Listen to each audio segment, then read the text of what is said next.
Hello दोस्तों, कैसे हैं आप सब। एक बार फिर से आप सबका स्वागत है आपके अपने चैनल टूरोपीडिया हिंदी पर। दोस्तों, दुबई वो नाम जो आज हर किसी की जुबान पर रहता है। ये अरब कंट्री का वो शहर है जहां जाकर बसना आज हर युवा का सपना है। यहाँ की जिंदगी और रुतबा कुछ ऐसा है कि मानो जन्नत अगर कहीं है तो बस वो यही है।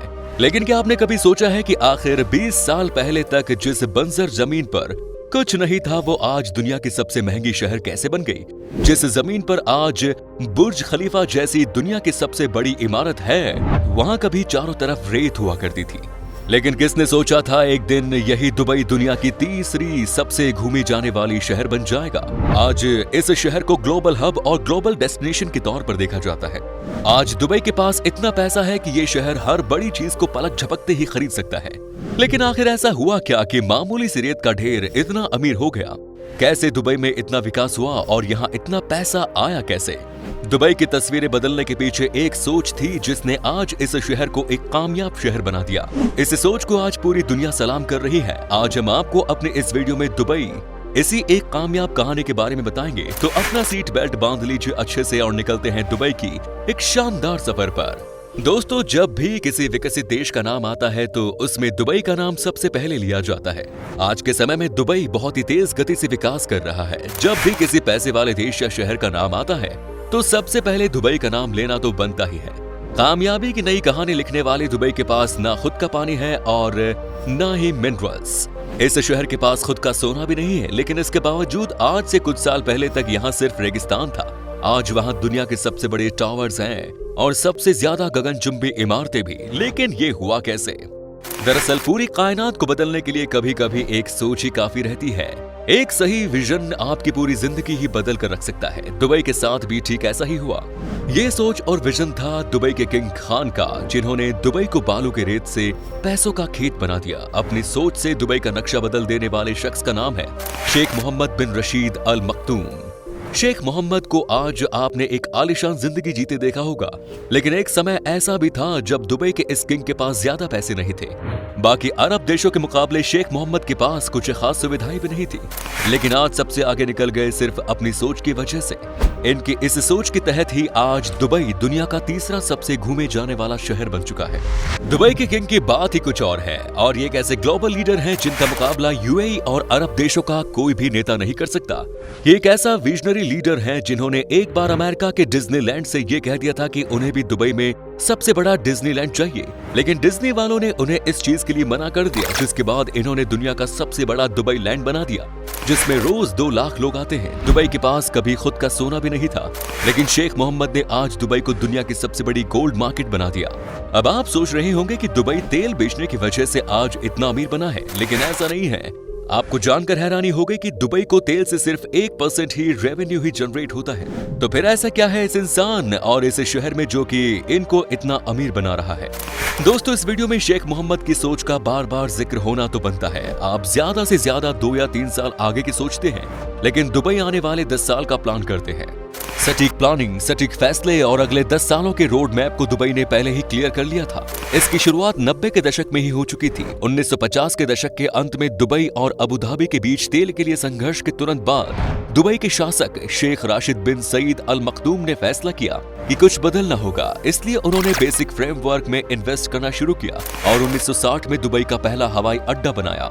शेख मोहम्मद ने सबसे पहले इंफ्रास्ट्रक्चर को अपना हथियार बनाया। अब बात करते हैं टूरिज्म की। आज शायद ही कोई ऐसा होगा जो दुबई घूमना ना चाहे।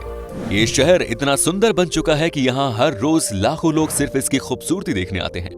दुबई के पास टूरिज्म से सबसे ज्यादा पैसा आता है और दुबई आज दुनिया का तीसरा सबसे बड़ा टूरिस्ट डेस्टिनेशन और ग्लोबल डेस्टिनेशन है। दुबई और यहाँ के लोग अगर ऐश कर रहे हैं तो उसमें दूर देशों से आए लोगों के पैसों का ही कमाल है। आज के समय में दुबई में टूरिज्म इतना बढ़ चुका है कि इसे अब कोई नहीं पछाड़ सकता। आप यकीन नहीं करेंगे कि जहाँ रेगिस्तान में एक फूल या फिर पेड़ पौधे नहीं उग सकते, उसी रेगिस्तान वाली जगह पर फूल और पेड़ पौधे उगा दिए इन्होंने। आज दुनिया की सबसे बड़ी बिल्डिंग और दुबई की शान बुर्ज खलीफा टूरिस्ट की सबसे पसंदीदा जगहों में शामिल है। बुर्ज खलीफा में एक घर अरबों रुपयों में बिकता है। दुबई की जीडीपी में 20% टूरिज्म सेक्टर से ही आता है। इंफ्रास्ट्रक्चर को मजबूत करने के बाद दुबई में व्यापार को एक नई गति मिली। इसके बाद दुबई के किंग सबसे पहले दुबई को टैक्स फ्री बना दिया ताकि यहाँ बड़े बड़े बिजनेसमैन आए और इन्वेस्ट करें। टैक्स फ्री होने की वजह से यहाँ कई बड़े व्यापार की शुरुआत भी हुई। फाइनेंशियल हब बनने के बाद दुबई देखते ही देखते एक ऐसा शहर बन गया जहाँ सबसे ज्यादा इन्वेस्टमेंट होने लगी, जिसके बाद इस शहर में कई चीजों का निर्माण हुआ और कई बड़े ब्रांड्स की मैन्युफैक्चरिंग भी सबसे ज्यादा दुबई में की जाने लगी।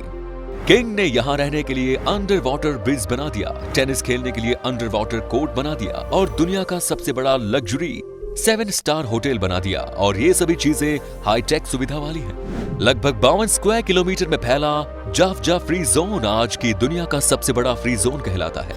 दरअसल किसी भी देश में बना फ्री जोन वो खास एरिया होता है जिसको विदेशी व्यापार को आकर्षित करने के लिए बनाया जाता है। इस फ्री जोन में विदेशी कंपनियों को कई तरह के लुभावनी चीजें जैसे टैक्स में छूट और विदेशी ओनरशिप से जुड़े प्रतिबंध में राहत करवाया जाता है।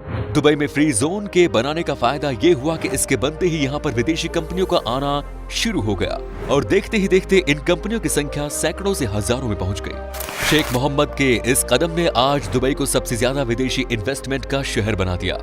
अब बात आती है शेख मोहम्मद के दिमाग की। ये बात तो आप सभी जानते हैं कि किसी भी बड़ी बिल्डिंग को खड़ा करने के लिए जमीन में थोड़ी नमी की जरूरत तो पड़ती ही है।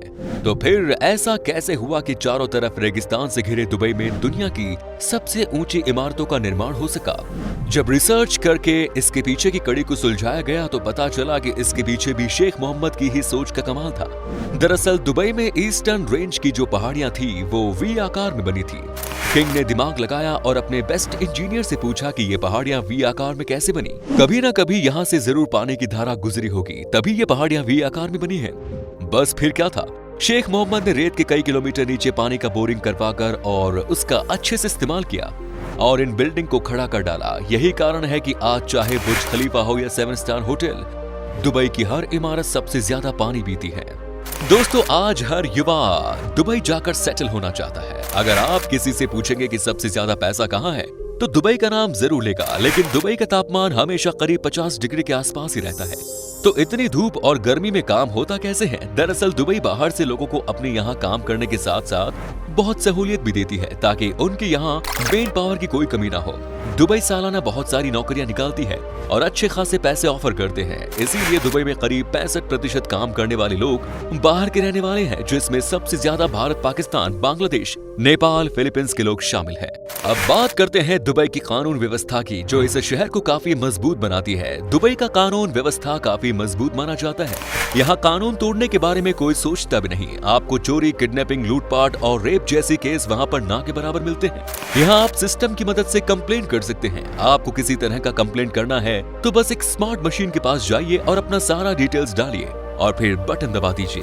दोस्तों, दुबई अभी यही नहीं रुकने वाला। दुबई एक ऐसा तापमान नियंत्रित शहर बनाने जा रही है जहां सब कुछ होगा, जहां तापमान को बड़े आसानी से नियंत्रित किया जाएगा। दुबई में एक ऐसा ड्रोन बनाया जा रहा है जो कि इंसान को पलक झपकते ही एक जगह से दूसरी जगह पहुंचा देगा। इसके अलावा दुबई में आने वाले 20 से 25 सालों में सभी ऑटोमेटिक गाड़ियां ही चले, जिससे कि एक्सीडेंट भी कम हो।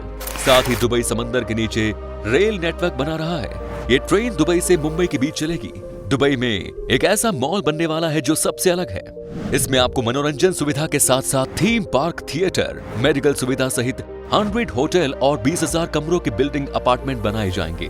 दोस्तों, कोरोना महामारी के बीच 2020 और 2021 में IPL को होस्ट करके दिखा दिया कि दुबई में कितना दम है। दुनिया की सबसे ऊंची इमारत बुर्ज खलीफा से लेकर दुनिया का सबसे बड़ा दुबई मॉल, दुनिया का सबसे बड़ा man made island palm Jumeirah और दुनिया का सबसे बड़ा फ्लावर गार्डन जिसका नाम है दुबई मिरेकल गार्डन, ये सब चीजें शेख मोहम्मद के दौरान ही बनाई गई और आज उनके शासनकाल में दुबई एक ऐसा शहर बन चुका है जिसका मुकाबला कोई शहर नहीं कर सकता।